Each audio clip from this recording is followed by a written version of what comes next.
Greetings. This is Freenet Riamancha. I welcome you to my reaction to not my reaction, my recap of uh, uh, episode set of Gathering of Heroes at the 76th episode of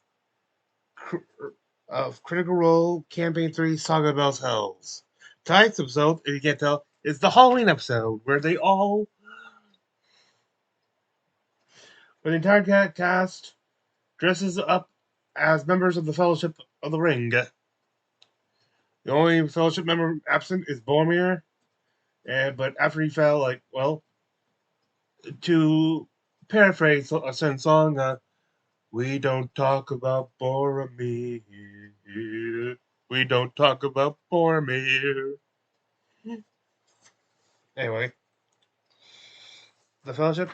Uh, they eventually do go into who they are, but for most of you can guess, you can tell Matt is obviously Gandalf the Grey. Travis is Everyone, welcome to Critical Role, where a bunch of us just like nerdy-ass voice actors sit around and play Dungeons and Dragons. on this half. We have the three hunters: Aragorn, Travis as Aragorn, son of Aragorn, Marisha as Legolas, and Sam as Gimli. On the other side, they do tell us who it was. It took me. I did. You could. It's the hobbits, basically. It took me a while to figure out which each cast member was for the hobbits, but I figured it out.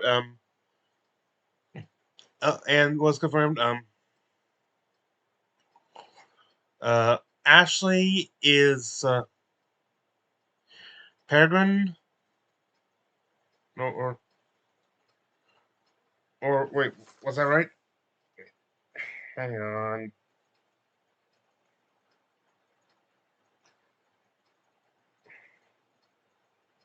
Yes, Ashley Pippin or Peregrine Took. Laura is Mary. Liam uh, is Frodo. And Taliesin is Samwise. Oh, God's sake. Anyway. Tonight, this episode, in addition to being Halloween, is the supposedly the first episode of of the fourth arc, which is yet to be named.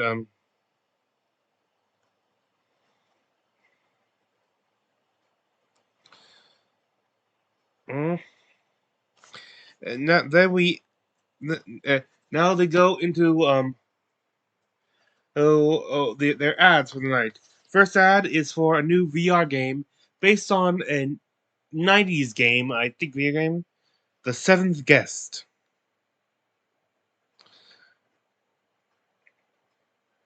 Mm.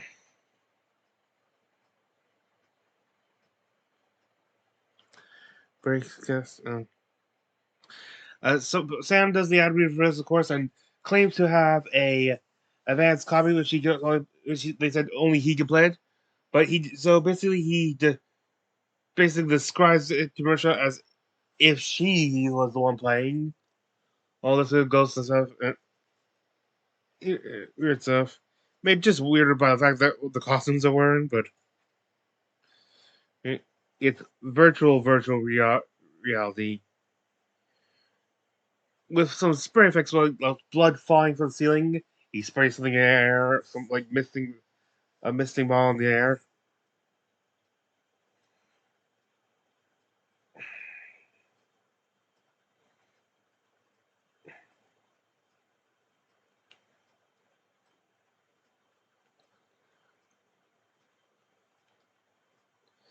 Let's see.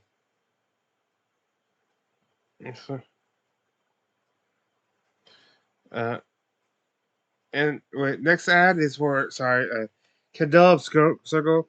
The circle of needle and thread. and their upcoming next chapter, Flesh and Blood, and also being released the core rulebook for the Del Obscura game, so others can now play now. They had a new shirt for Ligman Matter. I have no idea what that's about. Maybe something Candela Obscura related. It's a T-shirt. They have a Pate, a new hoodie with Pate on, over the the rest, and then on the back there's a nice thing of Lana and the treat centering.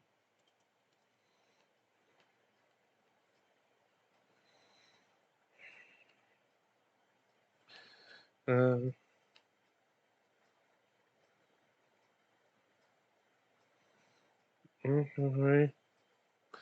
and then new Mighty Nine shirts from Heroes and Villains things are out.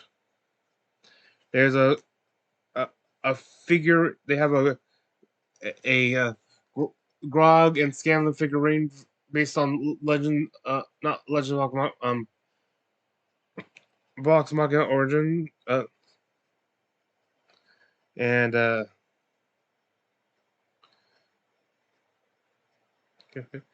then the final announcement is that there is a new intro. I'm not going to bother describe you. It's better for me to just show you.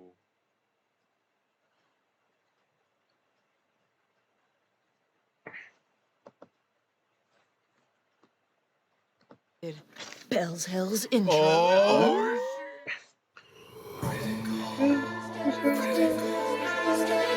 It's Thursday night. One by one we climb until we reach the top. Two by two we fall.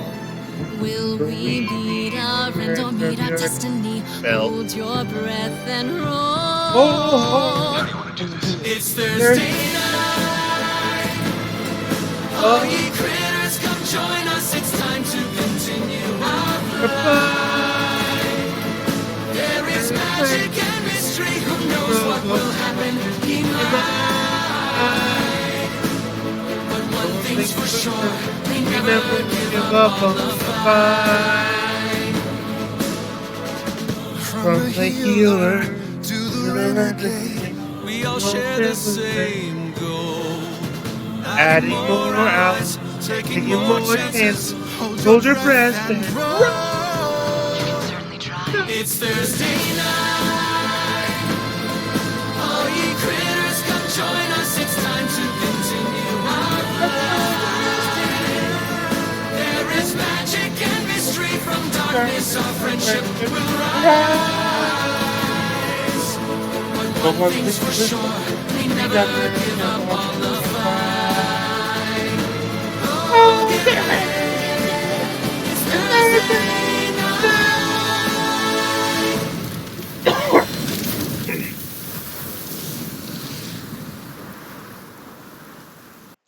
Epic. Truly epic.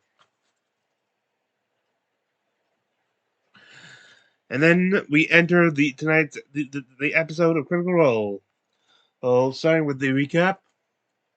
How when they traversed the Shattered Teeth to get to the spark of Rashan. The spark, not the shard, people. Get the name right.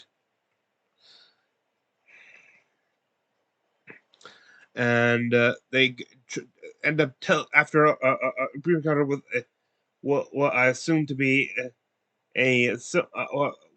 with a false Ludinus and his and its goons. They teleport back to try to enter Whitestone, and Sam, having the staff of Dark Honesty, I mean, FCG, Sam through F.C.G has the staff, and he rolls the percentile test to determine what happens. A 5%. The same thing that happened to even just think everything around the first time she did.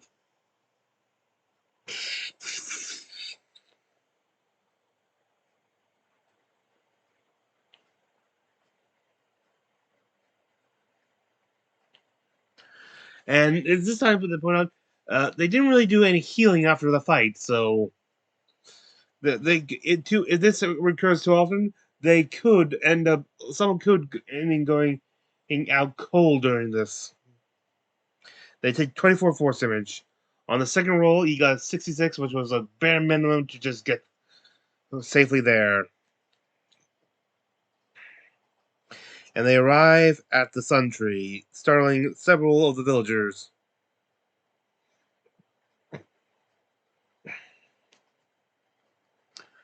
A pale guard messenger arrives and tells them that they are expected at the castle. And as they go through, Lana reflects on her past and stuff, seeing images of her childhood going through stuff. This will be, I believe, maybe the. No, it's not. I was gonna say that.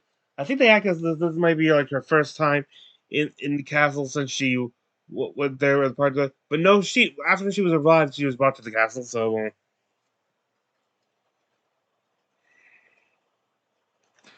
they are taken down to the more cellar.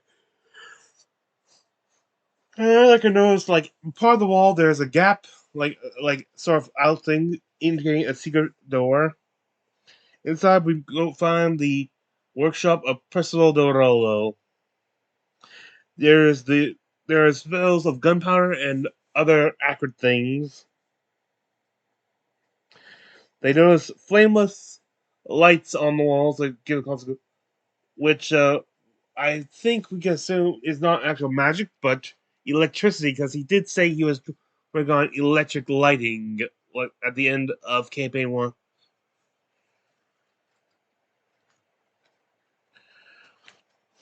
And there at the work table, they can see a group of individuals: Verna the Viper, Imin Harjo, Dancer, and Percy. They're greeted by Percy, who tells them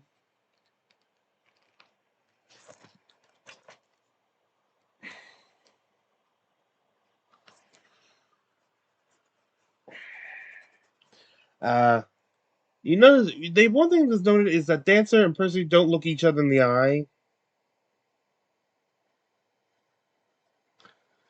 They said that you may have just arrived just in time. Like they're getting ready to finish off the the repairs on the harness, which kind of set off I'll start setting alarms off because then I hear that when they say 2 weeks and wait, that's right. Didn't Girana say that time moves differently And in the welcome back. scare me a little bit there? Didn't. But anyway, get more on that later. Later, then they see another person enter the room, and woman in her 60s stuff, just like hair braided back and stuff. And the voice right before we see her is one that of Matt's voices I recognize. And this is where Bell's house is introduced to archivist Lauren Weissel. Alora's back. They talk about their encounter with Ludinus and that Ludinus turning into Cell, and she does identify it as a simulacrum.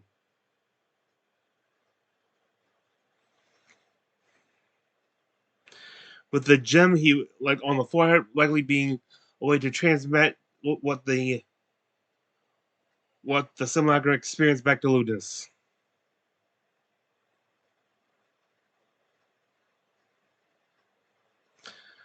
She does say that Ludinus is one of the most powerful mages out there.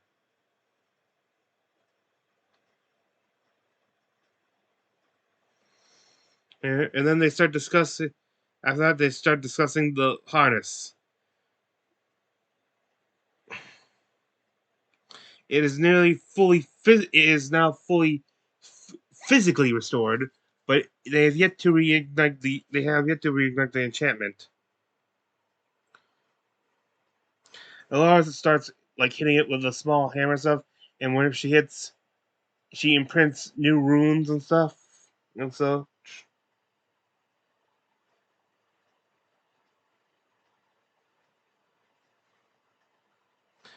And as she goes, she quickly asks, "Do you understand do you understand this?" Like she talked like what the type of power thing that this she asked her if she understood what the harness can do. Sing Murray it she's heard of these types of objects before, called parcels, but never one so large or complicated. This one, she would say, it would be the best way to describe it is a quintessence array. Alora admits that she could only help repair what has already been made, but because of this, she couldn't actually construct one on her own. It's beyond her capabilities. And she's capable of some very powerful magic, so that's saying something.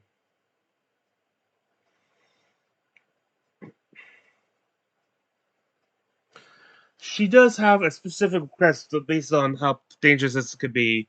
That when all this is done, they hand this back. They hand this over to the Council of Taldori or the Cobalt itself for it to be sealed off or destroyed. They cannot have this just wandering around the world.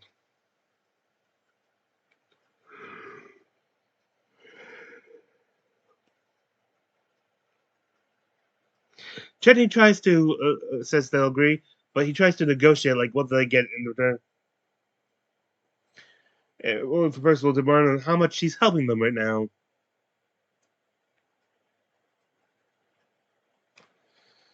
And then Ashen pulls out the spark of Rashan and just plugs it around the table. The landing like cracks thing, and in the wood around it is suddenly like burnt and stuff. The place just like blackened, and much to Percy's chagrin. Oh wait, that was I could just show you that one.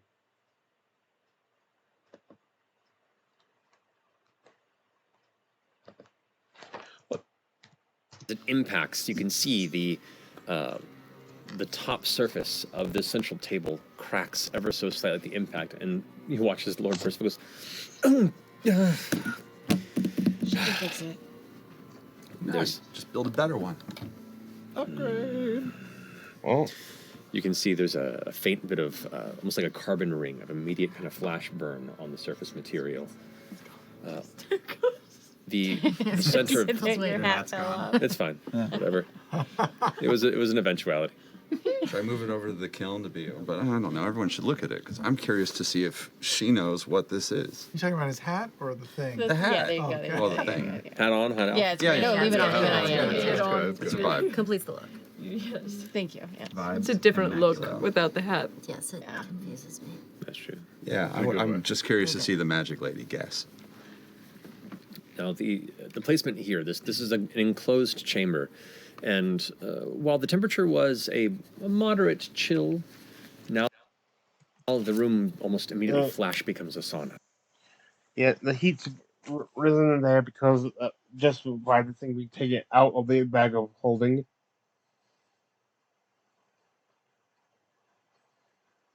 That stuff.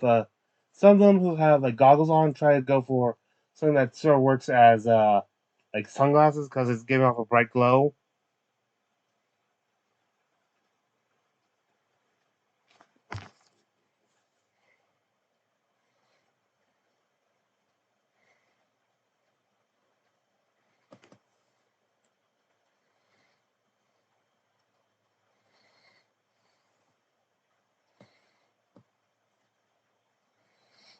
God's sakes.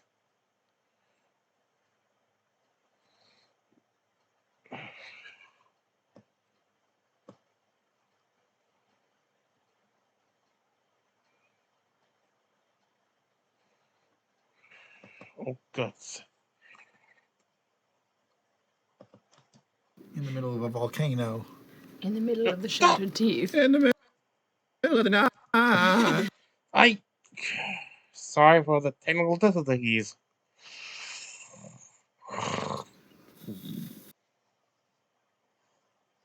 Shoot. Oh, word.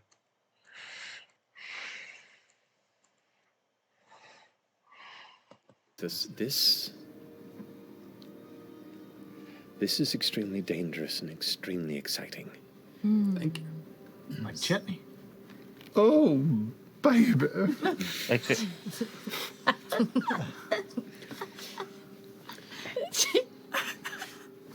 Well, I ask you this then. If you brought this here, what is your intent with this? What is that? I followed all of that for your information, so I was fine. Someone's gonna suck it into their body. We're just trying to. Okay.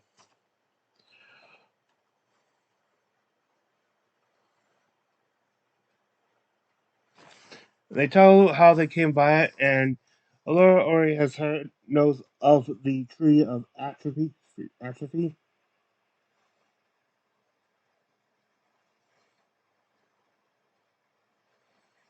Bell admits that for them saving the gods is like a secondary goal. Like they're here to examine Exandria itself. The, honestly, for them, the fact that F.C.G, the fact that they're saving the gods at the same time is just coincidental. Laura kind of gives a smirk, and Percy actually said that's the first thing we can agree on.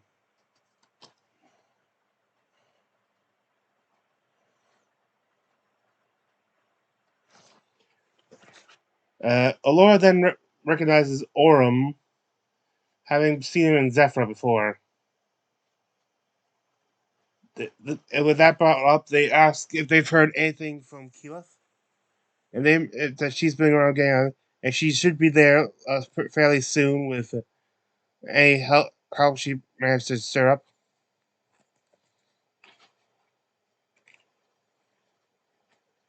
Let's see.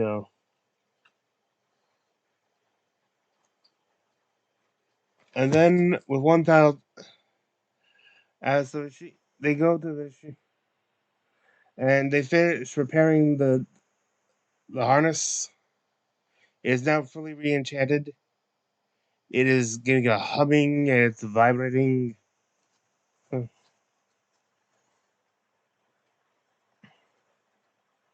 there's a certain, but they might need to find a test, like, and they apparently it can, uh, and they can suck up the enchantment from any magic item that's not an. We find out later that's not an artifact, and bestow the magic to power of it, maybe not the actual magic effect, but at least matter to the wearer.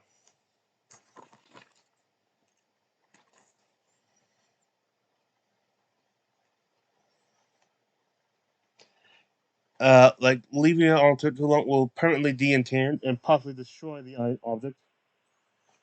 They eventually try with to decide to test it with personal offering up some silverware that was a gift, some self-cleaning silverware which was a gift, but he invects hate.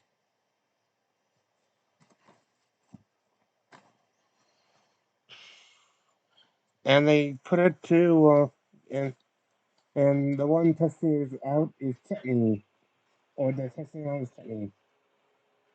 He does volunteer for this, so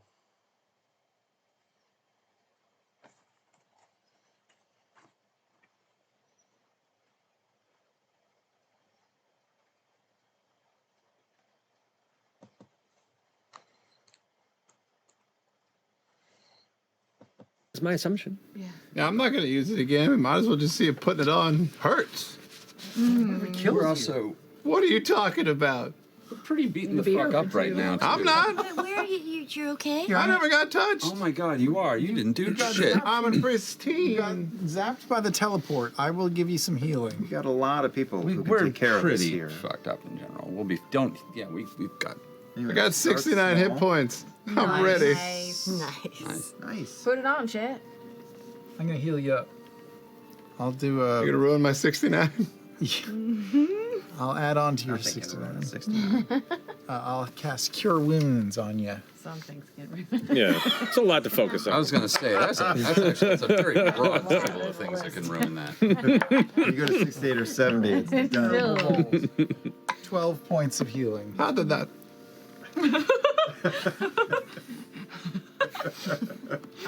Amazing. Give it to me. Do we gotta wait like an hour for it to like? Huh?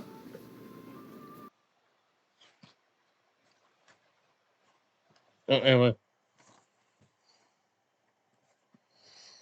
It sort of like has a tingly feel. It does absorb the enchantment of the silverware, though it sort of crumples it up, sort of stuff, it becomes like it before it turns to dust.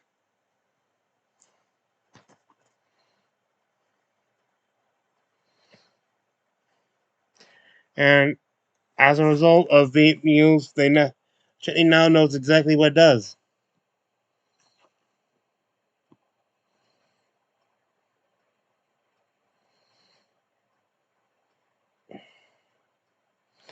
Chitney now has 5 silver, 5 temporary hit points, and Travis receives the magic item card, the elaborate. Oh come on,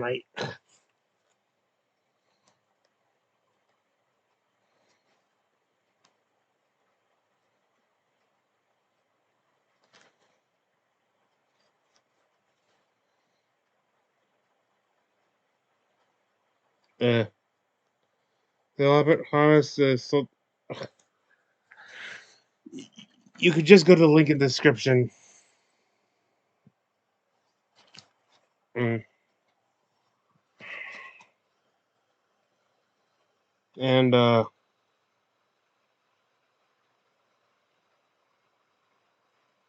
basically, whatever you place to the portal, like if you, well, anything but a artifact, you place it to the for 1 minute. It is like permanently de-enchanted and possibly destroyed. And the rarity basically determines the effect. The stronger the item used, the stronger the item sacrifice, the better the effect.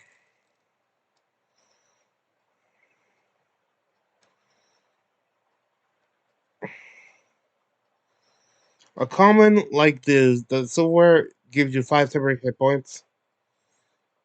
Uncommon gives you 10 hit points. Rare increases your maximum hit point by 2. Mm, and all attacks and ability checks are an advantage.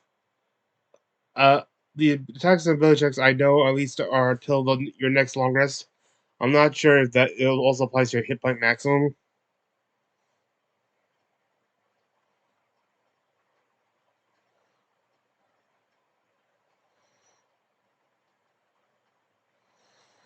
Uh, Very rare does the same thing. Is the same thing, but with instead it's 5. Increases your max hit points by 5.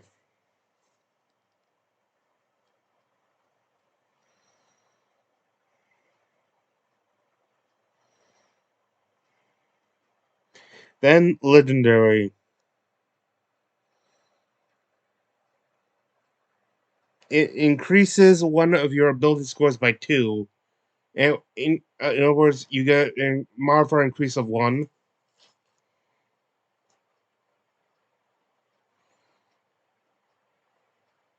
Currently, some powerful items and grant other effects absorbed. Uh, a a powerful creature or entity placed like who is forced near the thing for a minute will lose their powers and abilities for 24 hours. If you keep them there for an hour or so, they are destroyed.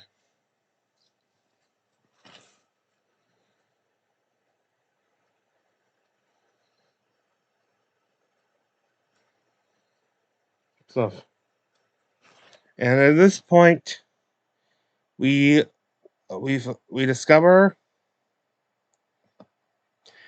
what Sam's can says they, and my if you this is a reference to his costume. That is an axe break. So, and my axe.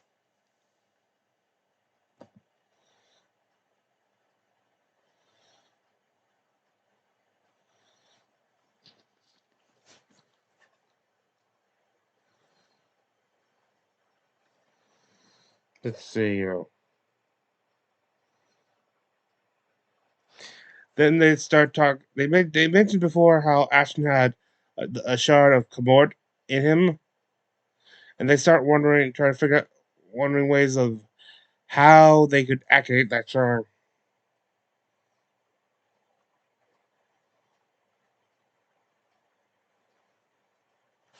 They're also wondering if when they use this on the spark to grant one of them powers, what will happen? The spark will be destroyed, or is it just temporary?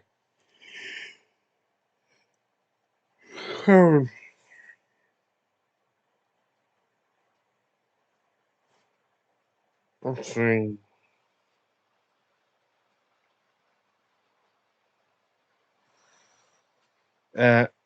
So after hearing about his shard stuff and talking about more stuff, Alora decides to use some form of arcane scan on Ashton like this, and comes out with an interesting discovery. What the frick? I haven't.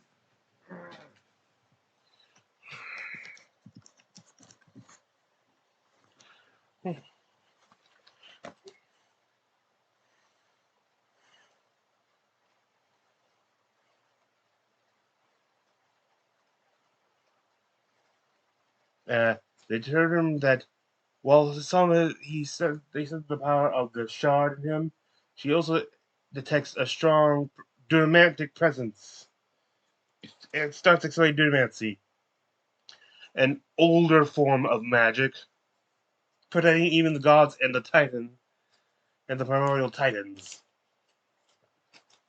Talking about some of the which controls some of the fundamental forces of the universe, gravity, time, and such.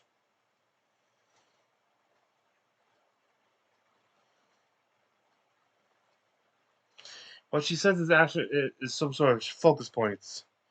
She mentions the culture of the Kryn dynasty of Jorosh on Wildmount, and how they have beacons and stuff, which are part of their worship and stuff, and everything.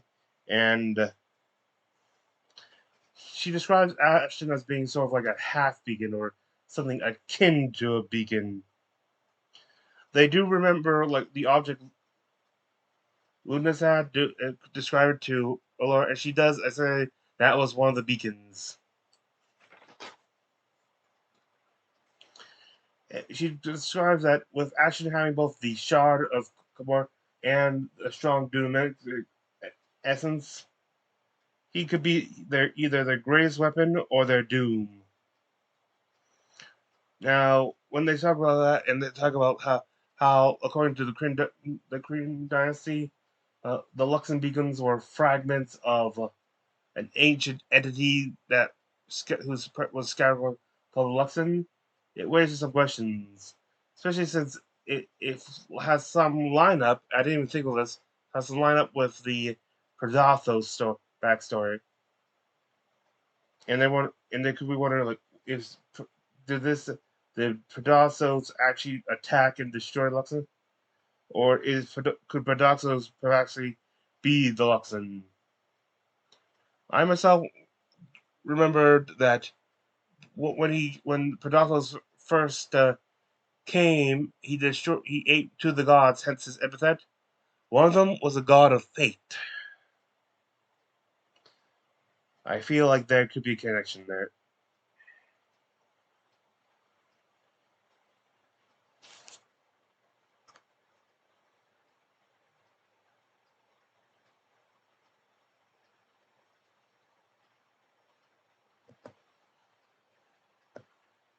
It's probably better that we use it. Want to put a weird fire emperor in you?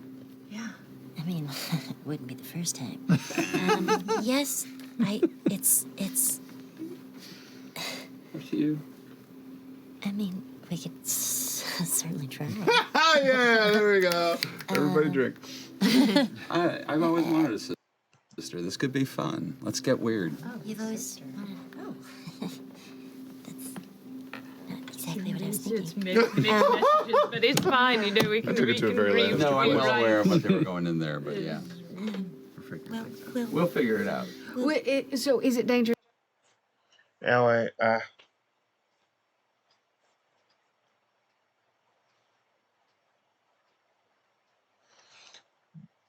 trying to figure out where they could go for additional help and stuff. Joe says they probably can't go back to his shop in Basaras because that is where one of the factions aiding the Vanguard, the Paragon's Call, is located. His shop was basically destroyed the fact, and him and the Bell Cells probably now have bounties on their heads there.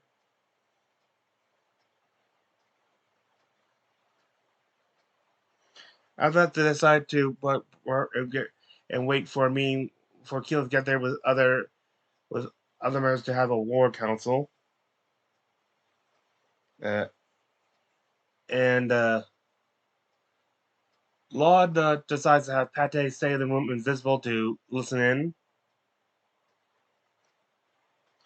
Dancer talks to F.C.G. and he sort of like crashes out in front of him, which he hasn't really done since he had his episode with her.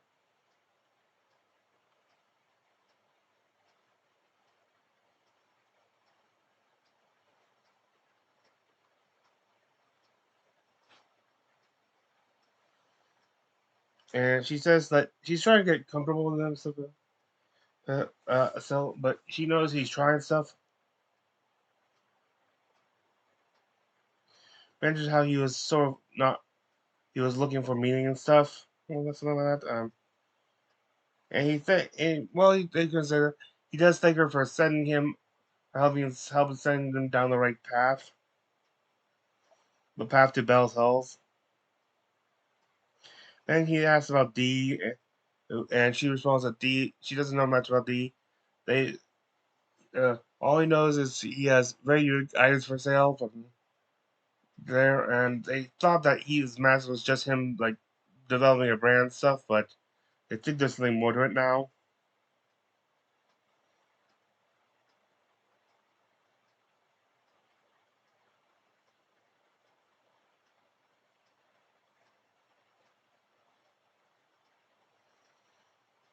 And then we go to Lana, who's using Pete to listen on conversation between Alora and Percy back in the workshop. He says where Percy shares his concerns about turning White Stone into a state journal, as it might draw attention. They've done it before and nearly destroyed them. He's been too much to getting it back and stuff, and his family lives there. He doesn't want to endanger it. Bella assures him that it won't happen, as right now those they're facing against don't really care about White Stone in the slightest. And then, just looking around, Alora seems to stop in the facing the direction of Pate and says, "Looks like we've been eavesdropped by some of our new ally." She's spotted that something good. Startled, Pate sort of falls on the ground.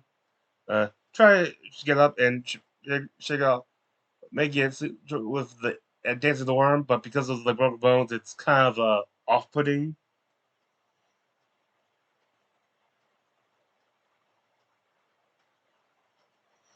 And I should point a note at this point, there's been no shortage of Lord of the Rings jokes going around. Taking references, quotes, all things, and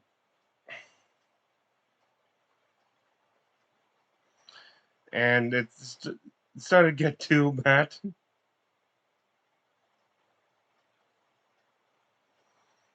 And they go eat stuff, and then as I said, they see Kiki walk by the door, and with a group of people, they go into what is now the war room, and they see several people: Percy, Kiki, Allura, Professor Eald Kai of the Grimverdi. Like some sort of, and another half elf in similar garb and appearance to Keyleth, who the cast correctly guessed as her mother Vivia.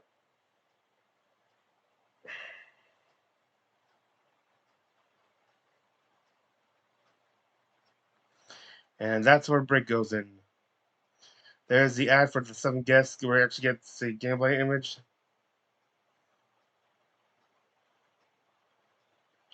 There's ads for caper cards on Retro Art, along with Image and t-shirts, plushies, Mighty Northern Origins, featuring the stories of Yasha, Jester, Knot, and Caleb. The retro hoodie and joggers, which I am currently wearing right now.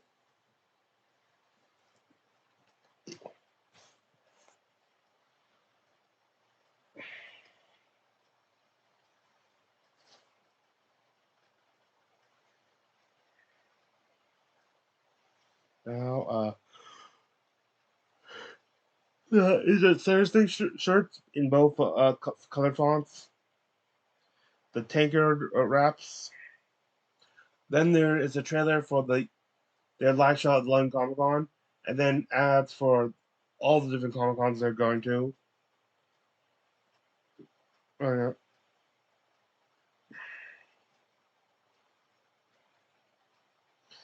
And let's see. An ad for Candela Obscura, Circle of Needle and Thread, Flesh and Blood. Also, an ad for the soundtrack, an ad for Mist. And there is the general things for like sound different Xanadric soundtracks and the anime recap. It ends with their sub ad with featuring President Ashley Johnson.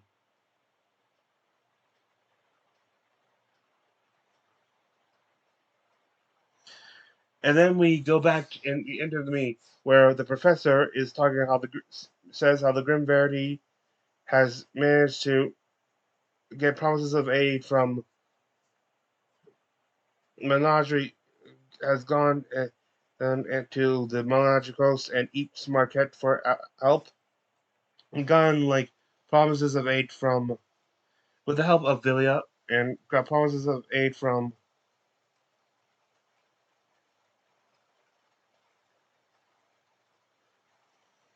help of Oncarel, Eos, and a place on there in Marquette called the Tangled Keep, and they also have a promise of aid from the Clovis Concord.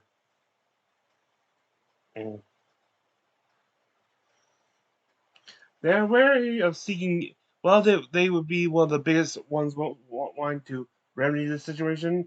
They're hesitant of going toward the to seek aid from Osmans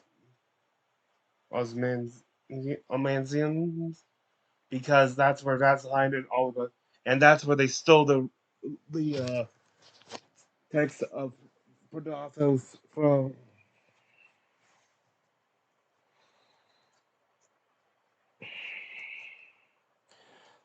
Okay, let's see.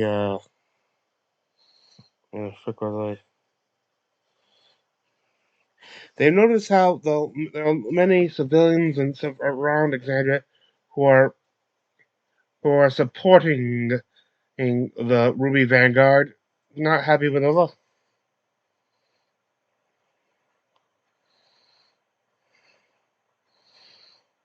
It's very clear that these small uprisings were planned long in advance by Ludinus.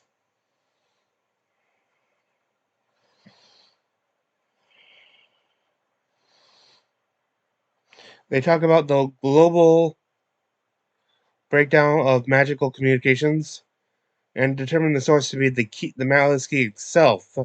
It's generally some sort of feat way or something. They note how the main forces are that are holding at the key, going against the key right now, are from Vasselheim at the site. However, in the small skirmishes they had and stuff, they notice that there are those amongst the Ruby, particularly the Relorans, who are somehow weakening divine magics.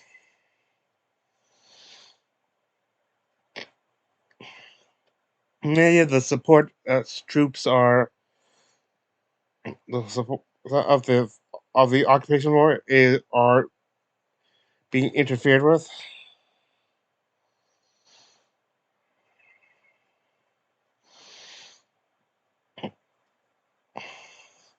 But there is an even greater threat: the holding of the maintaining of the apogee solstice and the tournament is causing strain amongst the lane lines. They're worried that if it keeps going, they might snap and change the very fabric of magic around Exandria, okay? Or even destroy magic itself.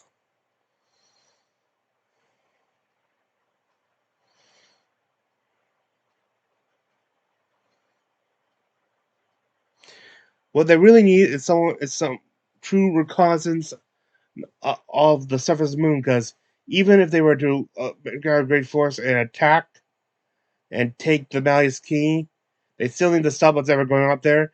But if they use the key and the bloody bridge that it generates, they could just be going into a trap, as they can only send so many troops up at once, and they could be and potentially into a meat grinder, as they say.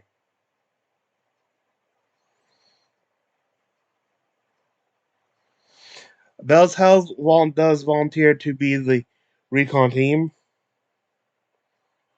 mentioning how they, through vision stuff, they have seen the surface of Rudis, saying how they see the cities and jungles and wilderness and all the life there. So they're more familiar.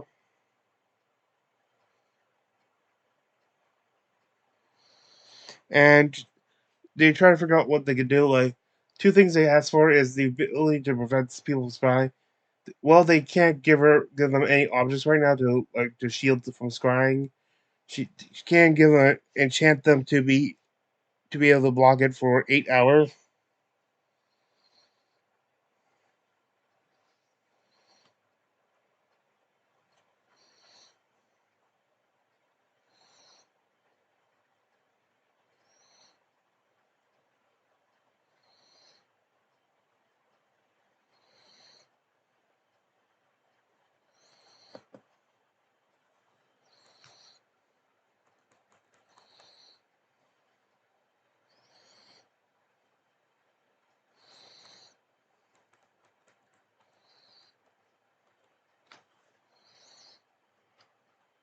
of us can turn into bugs.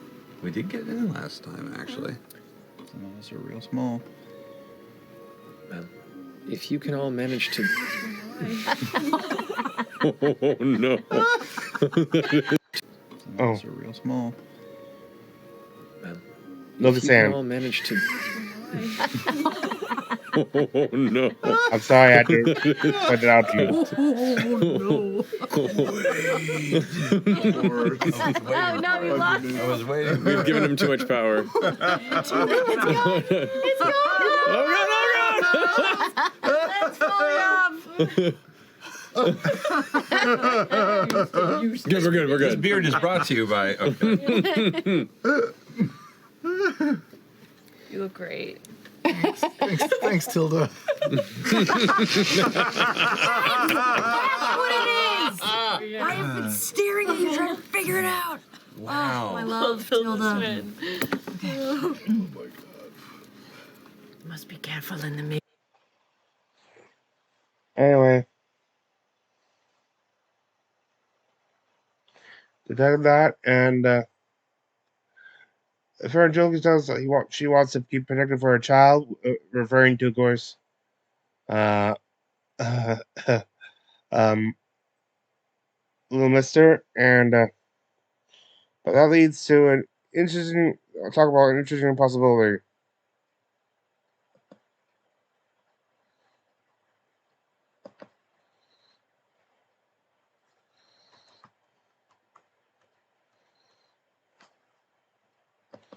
The rest of them might still be... Keyleth is... Oh my god, are you pregnant with Jet's baby? That would be so. Oh my god. Oh my god. I kind of want that. You have to roll a D100 to find out. It could We also are be- not rolling for pregnancy.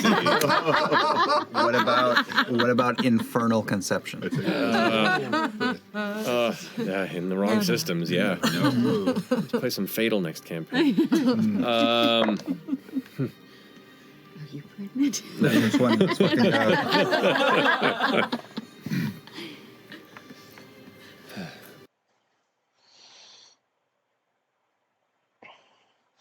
And they mentioned ask Laura if she knew about the two others they saw at the Rodiski, at the Maliski.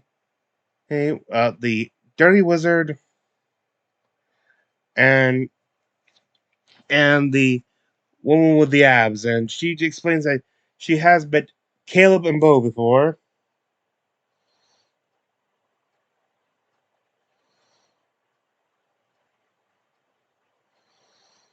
And they just also decided that who would really be helping now is Playmar Rin. And they have to explain that Playmar Rin is probably very injured right now. Like, as I thought it was still a statue. Well, turned petrified into a statue, but now missing an arm because of a crash. And one thing they do is, like, if they get to the key, is try to retrieve Rin. Hopefully they can depetrify and reattach the arm. If I can manage to...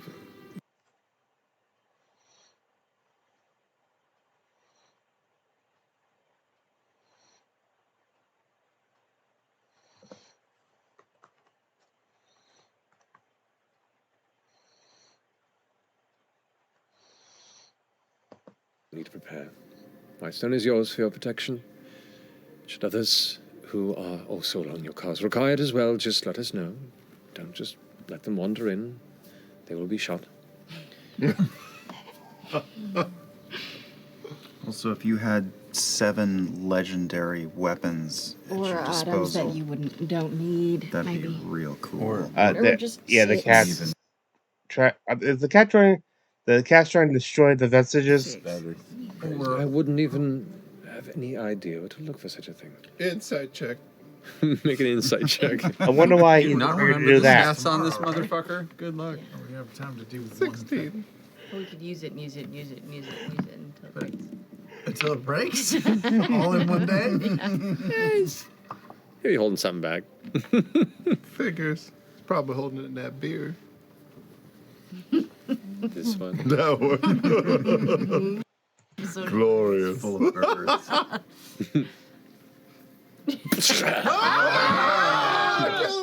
Luminous! That's a Sam Raimi movie. Just right there.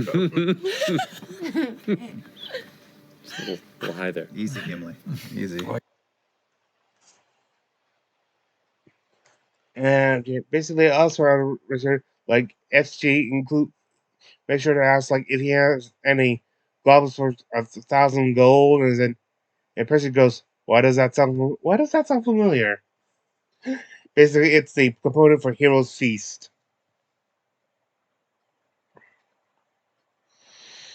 And basically, as the meeting adjourns,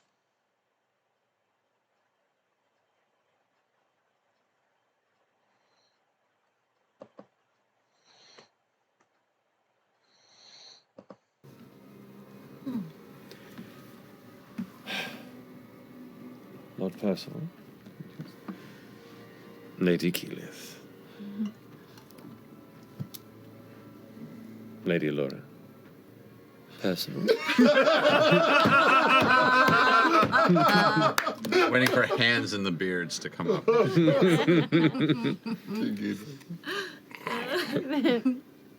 Professor.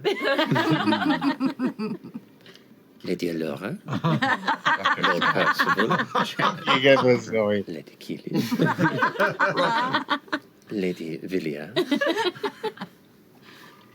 Professor. The rest of the game. Good night. Good night, Moon. Good The night, scarecrow is just waiting there at the end. And I miss you most of all. Turtles all good night, Ned. Ned. The doors open and the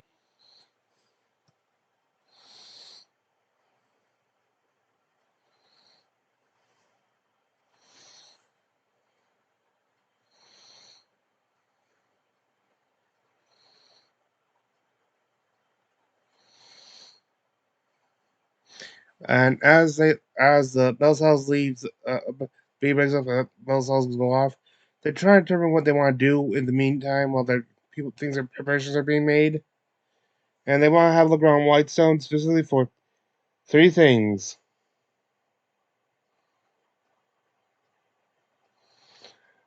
The Raven Queen Temple. She's I have no idea how to pronounce that or what that is. And also look for Whitestone Andy. As they go along, they feel like they're being watched. And as they leave, a little red tiefling girl comes out. They coax out a little red tiefling girl who if they remember is Gwendolyn Del Rolo, I believe the youngest of the Del Rolo children and the only tiefling among them.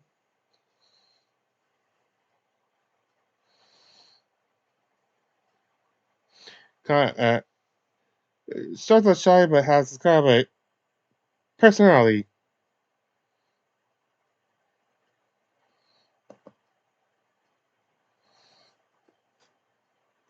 My friends. You want to come with me and meet my friends? maybe. Okay. I'm taller than you. You are taller than me. A lot of people are taller than me. Means you have to do what I say. Or a Derolo. Okay. Do you want to tell me to introduce you to my friends? No. Oh. I command you to introduce me to your The fact that friends. he's saying this with the wizard beard I on. do live to serve. Right this way, milady. She followed. They introduced themselves to that. They found out like skeletons and stuff. Like Sheradol has a skeleton. I think that means just framework, but she does seem to be into skeletons for something. and they show her pate and stuff. And, and then she gives a little touch to Lana, but then she says, "I've got to go," and goes up. They're kind of wondering. It's kind of starting how fast her demeanor changed. They try to insight her and get a whisper, but we don't really hear what those are anymore afterward. They decide to go looking for her. It's just when she touched on her, she felt such hatred for her and stuff, and they kind of sure everything's alright and stuff. And afterward, they kind of confer and just think that what she might have said was Delilah, who of course would hate any Dorolo with a passion.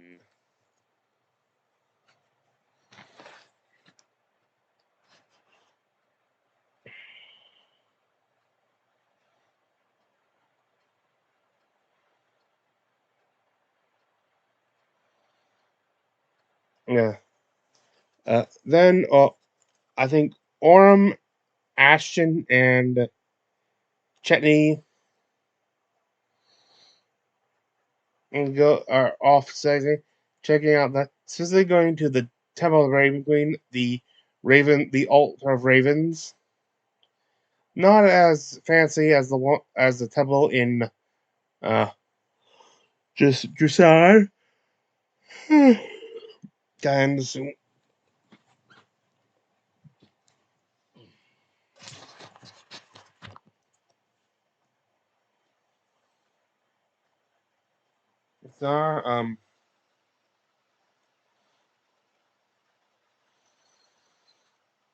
they go in, they see kind of like a sort of statue depicting the Raven Queen, but below it a smaller figure with also raven wings and a raven mask on. It was identified as the champion ravens who they saw at when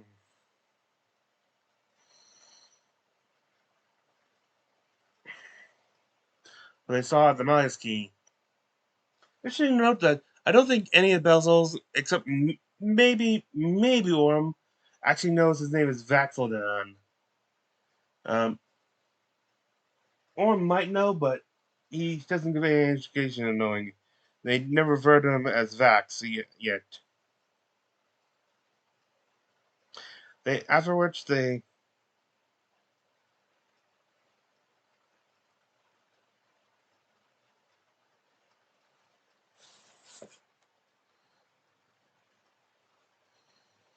though admittedly it's hard to really confirm this because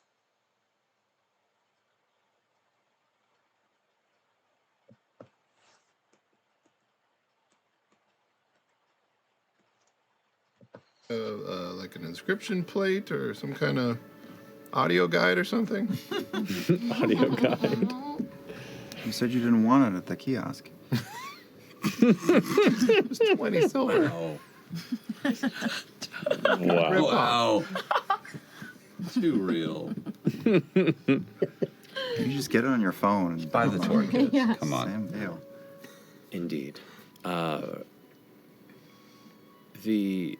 The larger structure that sits. you know, they go to the basement. They find this with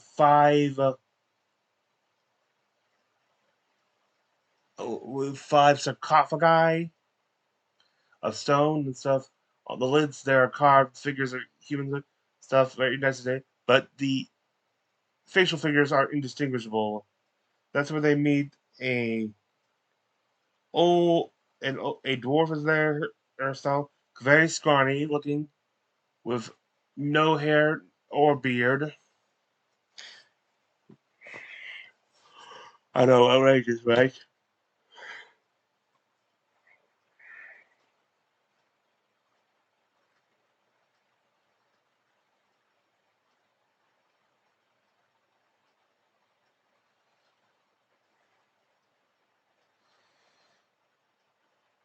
After a while, Ashton actually opens up the lid after confirming that he won't get in trouble with it.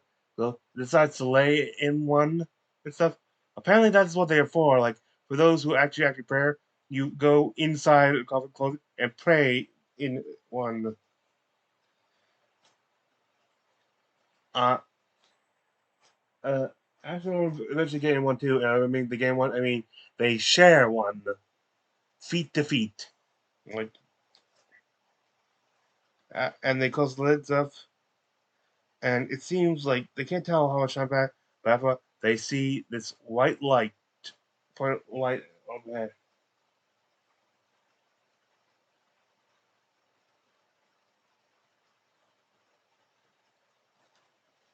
Oh, but actually, before we get in that,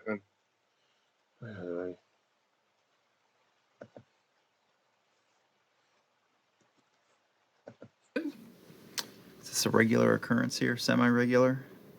I mean, it's not regular to have people come to want to worship directly, but that's what they're here for. What other purpose would these sarcophagi have? They don't. I have my lunch in them usually. In the sarcophagi? Just that one. And points to like the one that's like closest to the entryway, but to the left. Did he point at this one? I'll go to the right. I'll go to the right. Did he point at this one? No. Okay. I just came to say a prayer, but if you want, you and I could probably fit into one. I'm here. Let's do it together. Want to share one? Yep. Feet to feet. Feet to feet. Okay. Help me push. It's one that's large enough to not uncomfortably fit you both, but just enough. 4 foot and under. Let's do this. Okay. I got you.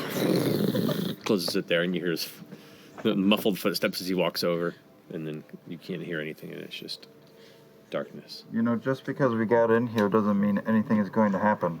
Oh, no. I'm just... No, nothing there. Okay, should we just be quiet? I guess.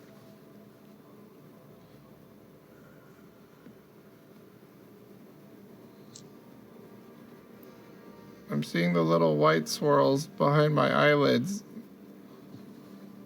You? Mm-mm. In the middle of this dumbfuckery, I just do say a few words in my head and tell the matron, I'm sorry for your friend. I hope you're holding up. I hope we can help. So, as the silence passes in my head, I say, take your time. That's it.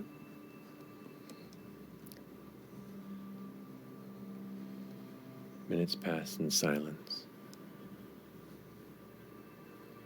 Hours even. So hard to tell. You're just standing alone with nothing but the sound of your own breathing. Did you stop breathing? No, but you can hear him breathe. Not anymore.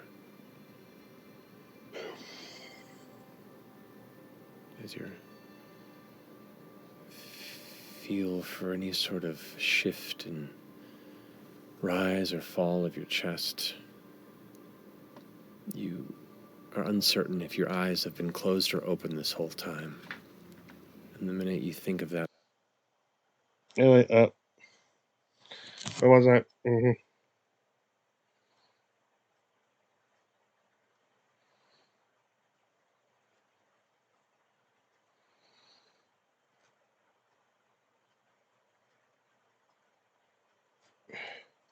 You basically notice the white light there. Eventually, they decide to head toward the light. As eventually they come across this undefined mass and stuff. At first, I think it's a circle or something. No, but then maybe a chair. Then it's a crouched figure who stands up. Turns out with a porcelain white mask on, and As it loads, it lifts his hand and removes mask, revealing nothing, just an empty void. And it gets sucked in.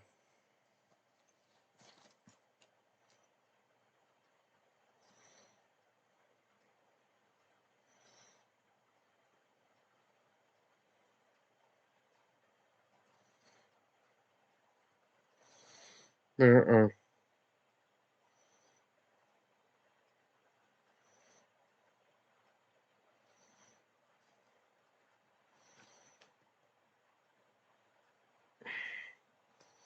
And then during they enter the void, they hear change, and they look up and see the matron just stand there with chains on, rooting her to the spot like of the air.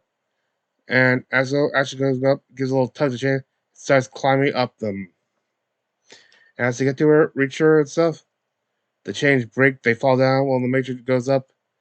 Wait, Raymond's up. So as she heads up, she breaks into a swarm of ravens. Think Tachi's Genduchu from Naruto Shippuden. Mm.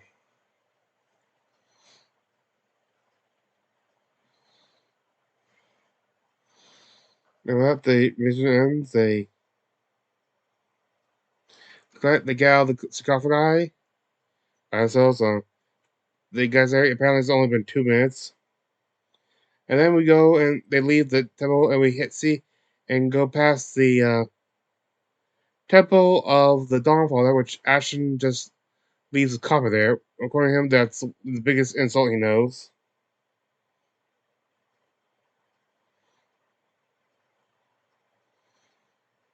Then we see F.C.G is going to the Temple of Horizon, which is the Changebringer Temple. Meets the person who gave him the Changebringer coin originally, and then prays in front of the statue. As he looks up, the statue seems to blink and open his eyes, and its eyes seem burgundy, red, and stuff. He's torn, and as it's like red lines start to appear down his face, like it's crying blood.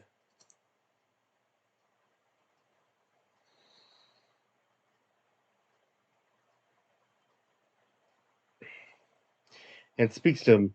Dark days are ahead for all, but those who walk the path of bravery can save that which they care for most about.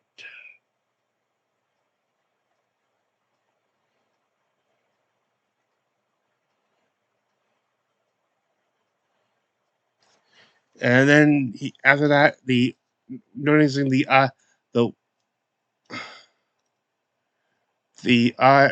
statue seems to be crying not blood but pure water now. Goes the vision. He talks to the guy who says the gods are there, but she seems distracted of late. The change for her.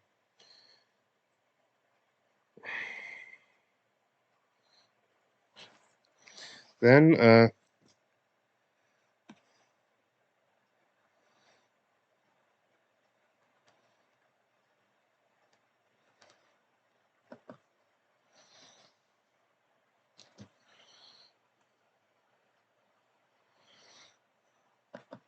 Thank you for this coin and for all the guidance you've given me in the past. I feel like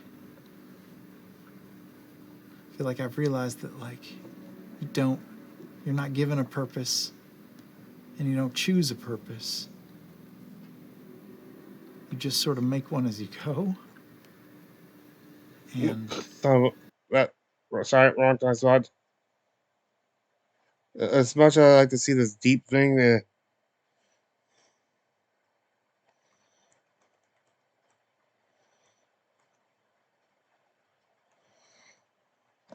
At you from different directions and in different ways. thank you, Cat Stevens. Least I could do for you is easy. Yes.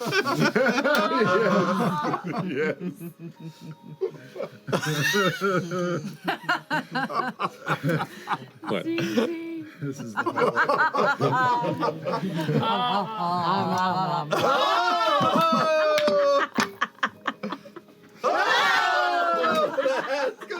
It's gone now. It's over. Oh, man. This is a Hall & Oates reunion. Oh, it's all in the beard. I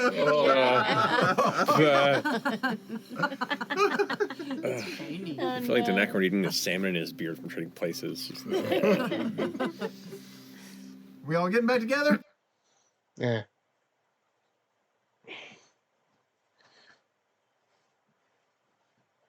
Mm-hmm.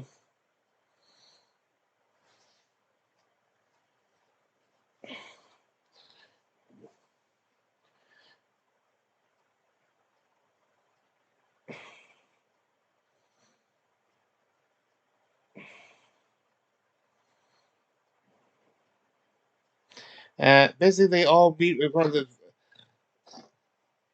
the Sentry, who at a like vendor who they suddenly is there now. I guess like they all because of what some of the comments they said, and they get like selling crepes and crepes and stuff, and the the operator himself as Andrew, and they're like Whitestone Andy, and give him a series of different orders and stuff, but keep adding to it that say, "Oh wait, I can't do that." So they basically making like waste food and stuff. Is it okay? Yeah, you can just give that to the dog. Goes there. He goes. He goes. What are you doing? Dogs can't eat chocolate. You're kind of laying into him. Think of probably when as a kid throwing mud at Lana or Matilda, as she was known back then. The after a while, they come to a realization and ask, "There's not any other Andys around here, are there?" It was, "Oh, plenty. There's a guy coming in," and they kind of realize, "Shit, this isn't the right Andy," and give him the biggest freaking tip ever. Pay for their things, give the biggest freaking tip ever. Well, maybe not the biggest tip, but and with that they prepare, wait for the, and that's where the episode ends. And right now, there's all that's left is to introduce my homebrew or homebrews. Two very similar items this time, since I'm still working on new subclasses.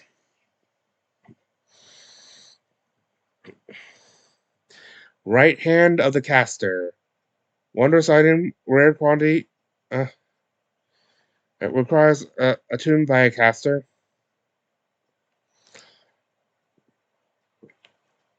The ornate right-handed glove serves as a +1 arcane focus, +1 meaning a +1 to attack rolls and a spell DC. Not exactly sure if it would also do it to spell damage too, but I'm assuming not at this site. And while attuned, you gain the Mage Hand cantrip and can cast spells with a range of touch through it. The left hand of then we go have the left hand of the caster. Same thing, just on the left side. It's a +1 arcane bonus, but this one also specifically includes spell damage as well. And same thing, only instead of Mage Hand, it is Chill Touch, great range, and actually can do damage. And this also basically extends the duration of the spell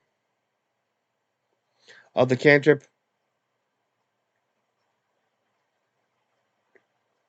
to equal number of rounds equal to your proficiency bonus, and it repeats the damage every turn as long as it's still active. And like it, you could also cast spells with a range of touch through it. And with that, this recap is done. I thank you for joining me. This is Freenan Reinvention.